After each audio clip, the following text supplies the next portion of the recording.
Yul Kwon is a fascinating character, and you don't need to take my word for it. You can hear it for yourself in the first interview I did with Yul, where we talked about winning the TV show Survivor, his lifelong struggle to overcome debilitating anxiety issues, and the practical benefits of knowing game theory. You may want to listen to that first if you haven't already, or feel free to dive right into part 2. Welcome to People I Mostly Admire with Steve Levitt. I brought Yul back for a second conversation because there was still so much more to cover, including his second stint on Survivor and the deeply touching altruistic reason why he went back on the show, and his experiences running Google's side of the high-profile Google-Apple contact tracing project. I'm also interested in hearing what's up next for him, and I'm hoping to convince him that he should run for president.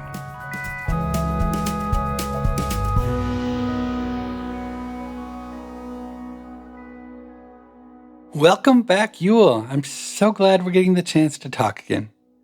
So as we discussed in our first interview, you're not someone who repeats himself a lot in life. You've cycled through over 15 jobs since law school, and yet you recently decided to go back on Survivor for a second time for the 40th season.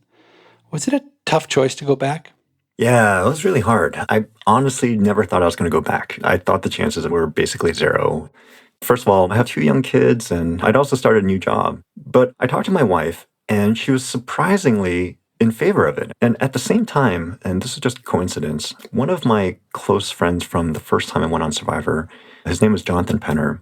He and I became close friends after the show ended, and I became close with his family, including his wife, Stacy, and their 2 children, Ava and Cooper. He's a fascinating person, incredibly accomplished. He's a writer, he's an actor, producer. The thing that really drew me to him, though, was he was incredibly devoted to his family. And in 2017, his wife, Stacy, started exhibiting these weird symptoms where she would start stumbling when she was walking. She'd start slurring her speech. She was ultimately diagnosed as having ALS. It's more commonly known as Lou Gehrig's disease. But it's a neurodegenerative disorder that slowly robs you of your ability to control your muscles. It's a terminal disease. At some point, you are going to die. But the way that it progresses is just a horrifying process and experience. You slowly lose control over your body, while at the same time you retain all of your sensation. A year after she'd been diagnosed, she'd lost pretty much all of her motor function. She couldn't walk. She was on a ventilator and a feeding tube.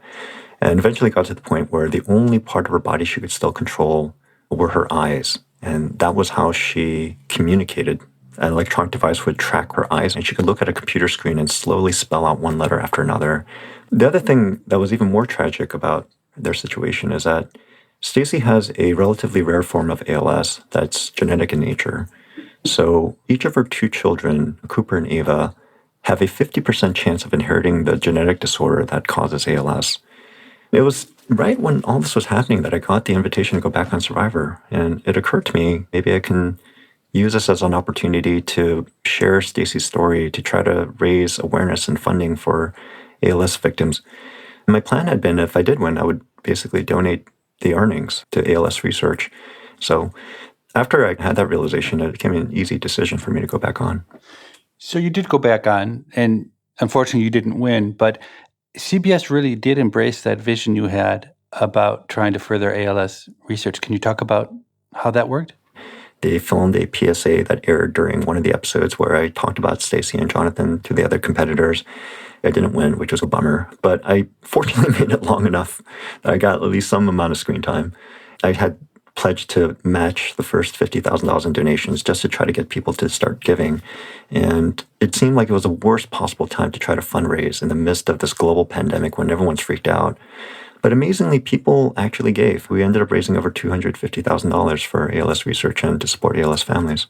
Did it make it worth the exhaustion and the hunger and the obvious physical pain that goes with being on Survivor?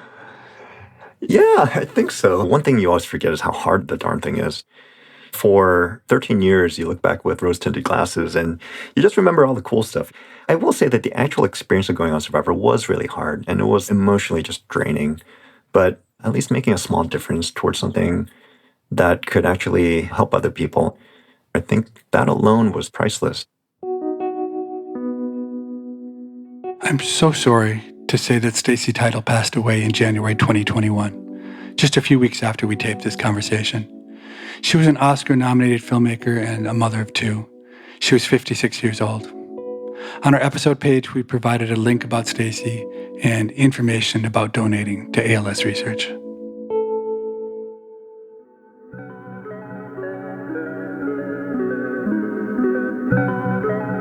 So this isn't the first time you've done something so altruistic.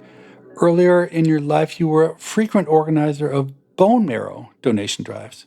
What's the story behind that? So my best friend from childhood and I both got into Stanford together. His name was Evan Chen. We were roommates. And then at some point he was diagnosed with leukemia. The doctors determined that unless he had a bone marrow transplant, he wouldn't survive. And unless you find someone in the family, you basically just have to search the National Registry, which is this database of potential donors. In general, you're much more likely to find a match if it's from someone in the same ethnic community. The challenge for people of color especially is that there's so few minorities who've registered to become bone marrow donors that your chances of finding a match are infinitesimal. Asian Americans in particular had such low representation. I think back then, they were told that his chances of finding a match were somewhere around like 1 in 15,000. So when we ran the search in the National Registry, came up with nothing. I mean, at the time, I basically stopped going to class and I spent all my time trying to organize bone marrow drives. It was just incredibly hard to get any kind of publicity for this. And it's hard to just get people to care unless you have some sort of platform. The other thing is there really aren't a lot of leaders in the Asian American community who could really kind of mobilize. We couldn't find him a perfect match, and he died in my senior year. So ever since then, I've been active in trying to encourage more people to become bone marrow donors. I would love to talk about the economics of this for a minute, because I've, for a long time, been extremely dissatisfied with the idea that when it comes to the donation of organs or bone marrow, why it should be philanthropy. It seems completely obvious to an economist that we should develop a system in which if you turn out to be a good match for someone on bone marrow for a stranger, why wouldn't it be possible for a nonprofit or for the federal government to give you $50,000 or $100,000, which is small in the broader scheme of things of this kind of treatment, in order to entice everyone to become a member of this donor registry, and it would be good for everyone. I totally agree. If you allowed people to get some financial incentive for this, then yeah, I think we'd be able to solve this problem in a heartbeat. You know, the good news is that now technology has gotten to the point where you don't actually have to donate bone marrow per se. You can do stem cell transplants. So getting registered is much easier, and the actual process of donation is much lower in terms of the cost to the donor itself. But yeah, it's still super hard. I mean, that just even reinforces the idea of why we should pay people. It's something that anybody, say, for $10,000, I think, would be willing to do this. It would more or less solve this entire dilemma in an incredibly cost-effective way. I think we've got to do it. I totally understand how there are risks to this and real potential for abuse. You don't want to create a market for human organs, things like that. But again, it seems to me that if you do it the right way, the potential benefit to society would grossly outweigh the potential negative externalities here. I think the only risk of a market is one in which there's exploitation of people who are poor or don't have other options. But the obvious solution to that exploitation is to simply pay a surplus, to pay a bonus, to pay enough money that lots of people want to do it. So when you get your name picked out of the bone marrow library, it's like you hit the lottery. You're excited. I mean, you can already get paid to donate sperm. So, getting paid to do something like donating bone marrow, it seems to me not too dissimilar.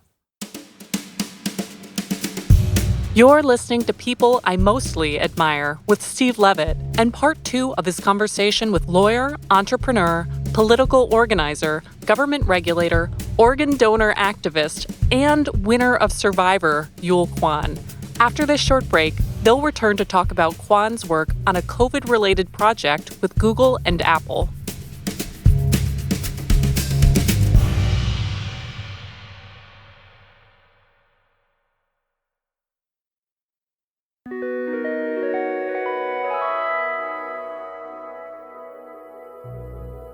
I'm really curious now to find out more about Yule's recent experience leading Google's contact tracing efforts. And I also want to bounce one of my own ideas for stopping COVID off of him. I love the idea, but for some reason, just about everybody else thinks it's really dumb. For most of the past year, you've been working on a COVID-related project that's a partnership between Google and Apple. So I'm guessing that Apple and Google are not generally on friendly terms, but somehow they got together to work on this. Could you explain how that came to happen? Yeah, Google and Apple have historically been arch competitors, and the idea of the two companies actually partnering together is something that probably would not have happened in normal times. That said, we're not living in normal times. I've been working on this project called Exposure Notifications. It's a partnership between Google and Apple to build technology to help fight COVID-19 by augmenting traditional contact tracing techniques. So COVID-19 happens and the world is in disarray and everyone's going into lockdown. And a lot of different governments and public health authorities around the world have been looking for ways to help combat COVID-19 using technology. We basically realized, look, if all these governments are going to have a chance at building a contact tracing solution that was going to work, we would actually have to get involved and we'd have to work together, because you don't want someone who has an iPhone not to be able to detect someone who has an Android device. Everyone carries phones with them. So if you can use that to know where people are and where they've been and potentially who they've been in proximity with, then you can use that information when there's an outbreak of COVID-19 to try to tell all those people to self-quarantine and get tested. The basic idea here was that contact tracing is a technique that's been used by public health and epidemiologists for years to try to control the spread of infection. What it usually entails is when someone's been infected with something, a human contact tracer will interview the person to find out who they've been in proximity to for the last, say 2 weeks. And then in turn, that human contact tracer will reach out to all those contacts to find out if that person should then also get tested to self-quarantine and if that person themselves may have been exposed to other people as well. The problem with contact tracing is that it's very effective when it works, but it has challenges in terms of scale. You need a lot of human contact tracers to fight a global pandemic. It's also slow, right? Time is not a luxury that you have during a pandemic where the spread of infection is incredibly fast. The last problem with contact tracing, the traditional technique, is that even if someone has a perfect memory, say they remember all the people they've been in with, they're still not going to be able to identify people that they don't actually know. So if you're sitting next to a stranger on a bus, for example, or sitting next to someone in a cafe, you probably won't be able to identify that person to the human contact tracer. So what we did was we and Apple built an API. It's a piece of technology that allows other developers to build an app to enable this background Bluetooth scanning that does it in a very privacy-safe way. We released this back in May and have had pretty strong adoption across the globe. We've had about 50 countries and regions that have deployed contact tracing apps or technology. How big were the teams working on this problem, and how many months did you devote to the solution? It felt more like a startup than anything else I've seen during my time working at Google. At various times, we've probably had dozens of people involved. Definitely a decently large set of core engineers, but then lots of other cross-functional partners that got involved. It was basically something we cobbled together. So all told, across both companies, I'm sure hundreds of people were involved in this effort. And between the time that we announced and the time we actually launched the first version of the API was probably just around 6 weeks or so, which is incredibly fast. It seems like this is a situation that's ripe for behavioral economists to get involved and to try to help you with adoption issues. Well, I remember giving you a call one day, Steve. I was saying, hey, you have any bright ideas? So the broader point I think you're raising, in terms of the level of adoption and success, there's been quite a range that we've seen across the globe. A number of countries have had very high levels of adoption. Others have not. When we first started the project, working with Apple, we very quickly realized that the only way this was probably going to be palatable for large swaths of the population was to really anchor towards privacy, right? To really make this something that's not going to be seen as a tool of surveillance by different governments or something that, even if it got hacked, could reveal people's personal information or sensitive information. I know this isn't how politics work, but the economics of contact tracing are such that if it really worked well and had near 100% adoption, we probably could squash this pandemic really quickly. And if you put a dollar value on that, I wouldn't be surprised if the dollar value of each sign up was something in the thousands of dollars. It would be interesting to live in a world in which economics ruled and we could offer people a few $1,000s per sign up to activate this app. And my guess is in a world where you got paid a couple $1,000s to activate the app, people would do it and we would really get to an answer. But instead, we live in lockdown and the government runs a $6 billion a day deficit. So that's the reality of when economics and politics clash. Economics almost always loses.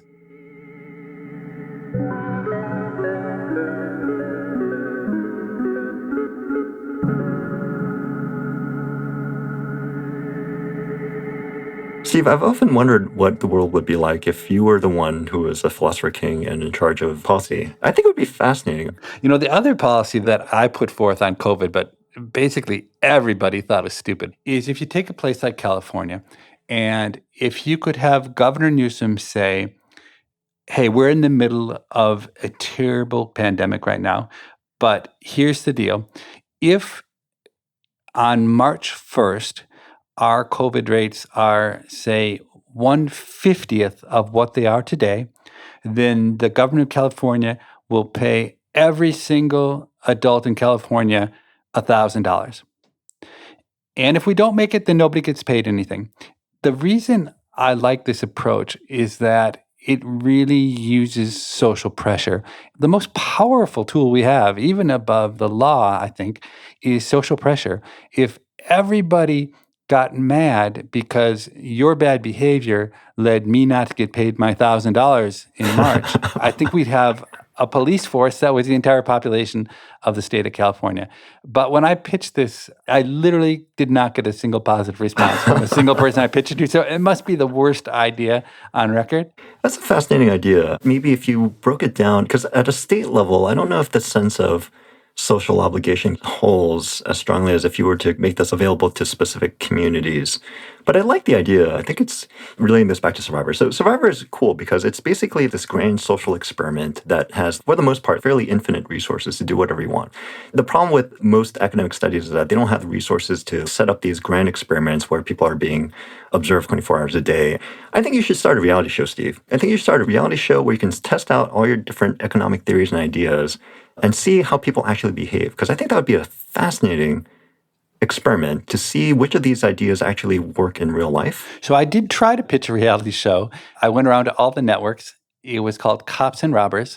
The idea was that it would be a lot like Big Brother, but you'd be in teams of two, and each team would have one police officer and one murderer on the team. What I wanted to do was to show how really maybe the differences between the cops and the robbers in the end weren't that big. I wanted to, along the way, have all sorts of opportunities for law breaking. So maybe there'd be a big display of awesome food, shrimp cocktail and things. And the sign on it would say, crew members only, not for cast members. And there'd be a hidden camera and you could see how many of the police officers were taking the shrimp cocktail versus the criminals. And I did get to pitch to every network. I got so far as to one network almost talked about doing it. But after they talked to their legal team, they said, no, it can't be murderers or robbers. It can only be minor white-collar criminals. And by the time you get there, you've totally lost all of the oomph. In the end, they never did run the show. But I still stand at the ready. If there's a network that wants to do Cops and Robbers, I'm ready to roll.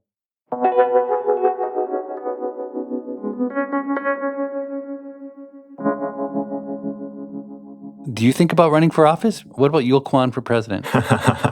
Yeah, no, whatever happened. But why not? Why not? Don't you think it could work? You know, I generally think that the barriers to going into political office, the personal sacrifices you have to make are so extreme that it kind of rules out most people who have what you would consider to be normal or good values. I mean, there are probably a number of public servants who generally do it for the right reasons because they really care about making a difference. But I'm pretty sure that's not a massive proportion of people who run for office.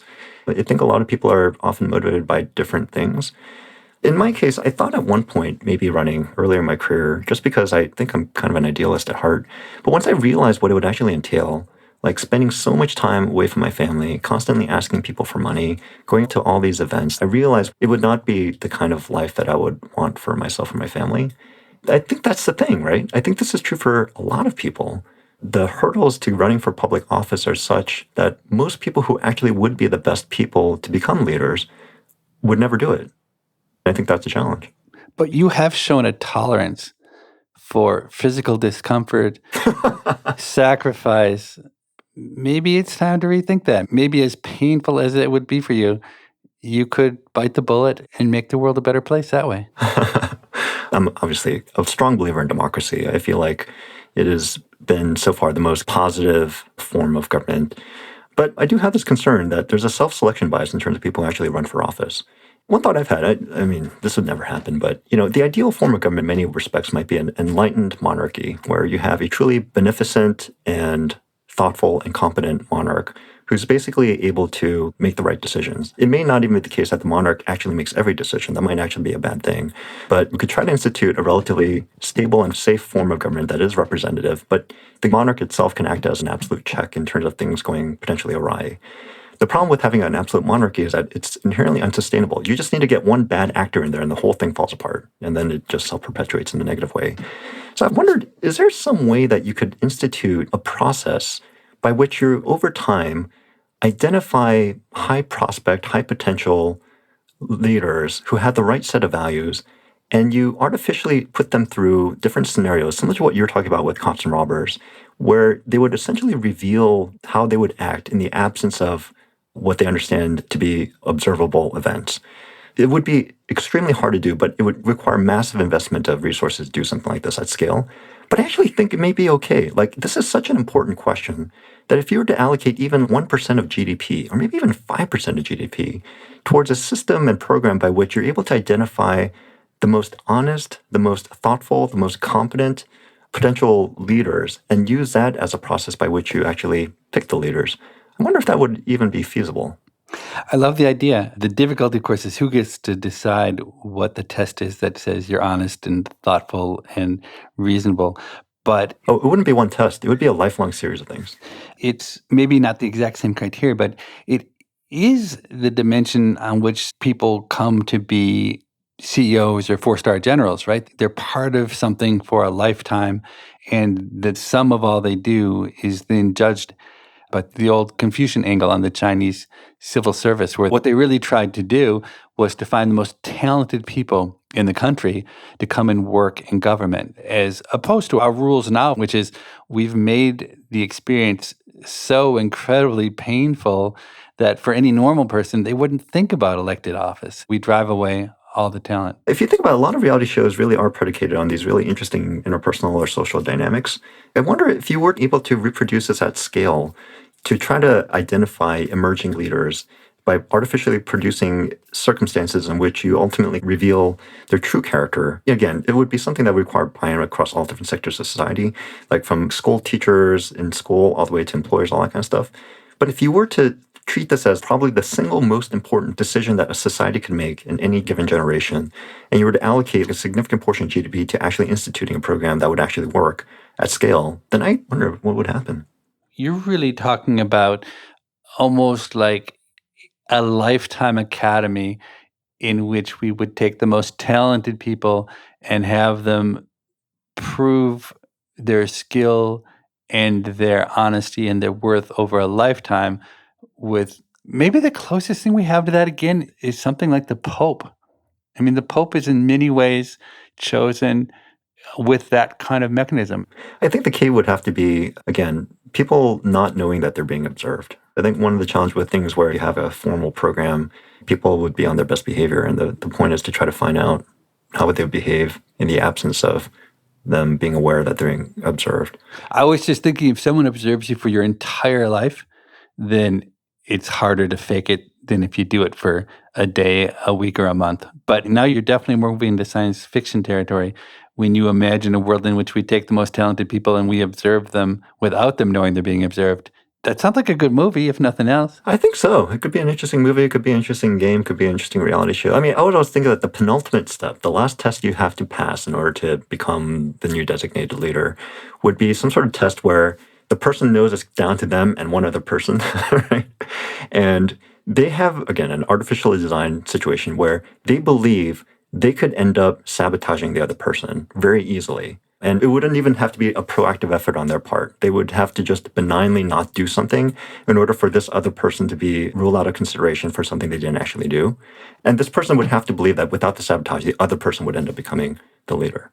A person who could take the step, the gracious step to let the other person win after having dedicated their life to trying to achieve a goal. Right, exactly. Is exactly the kind of person we want running our country. Right, exactly.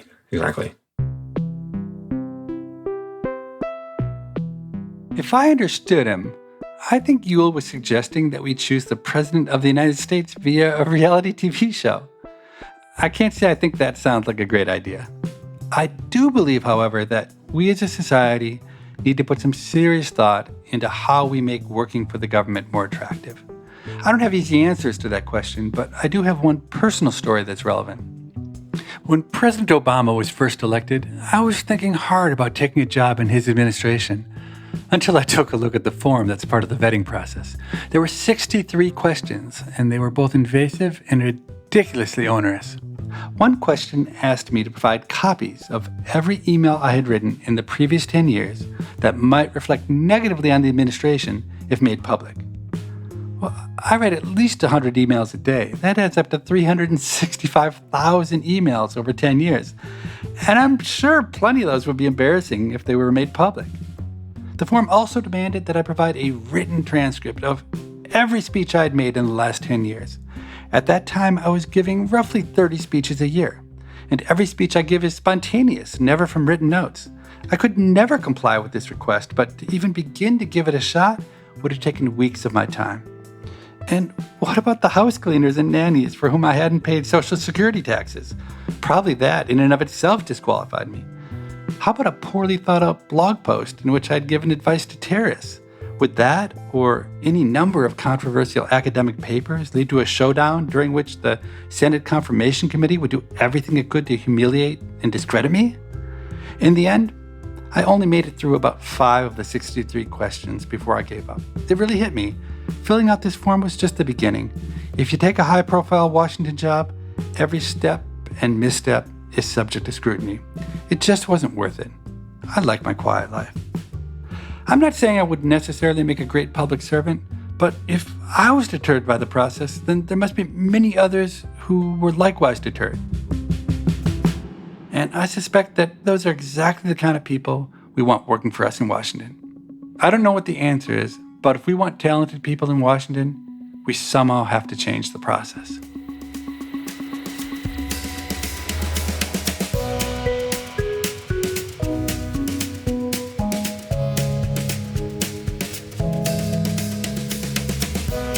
People I Mostly Admire is part of the Freakonomics Radio Network and is produced by Freakonomics Radio and Stitcher.